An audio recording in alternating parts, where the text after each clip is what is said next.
It seems a little bit curious. Private company owns these dams, these facilities. Suddenly the state of North Carolina says, hey, we would like to have them. Why would the state say that? Well, that's a real good question because there are two stated reasons and then a lot of reasons that are really uncertain about that. To set the stage a little bit, Alcoa's aluminum smelting plant closed, as I say, around 2000, 2002 because they were losing money. They couldn't make money there. And the dams continue to operate. They continue to sell electricity from the dams to outside parties.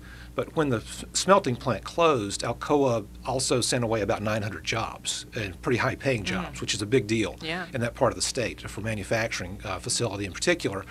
And so, in part, this is a fit of pique by local officials who were mad at Alcoa for letting the jobs go away because a significant amount of tax dollars went away to local governments and to the state to some extent, although Alcoa still is the largest taxpayer in Stanley County because it does pay property taxes on the land it owns there.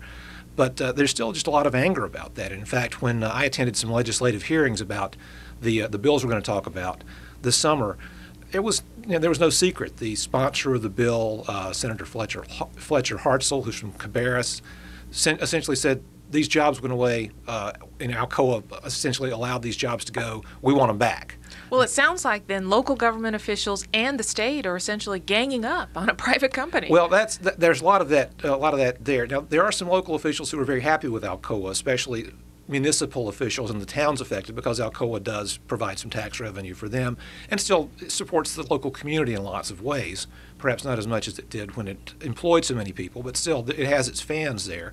And there are also, of course, local property owners who are really concerned. What if the state were to take over this land? How would this affect their property values, for instance, if this land were no longer in private hands?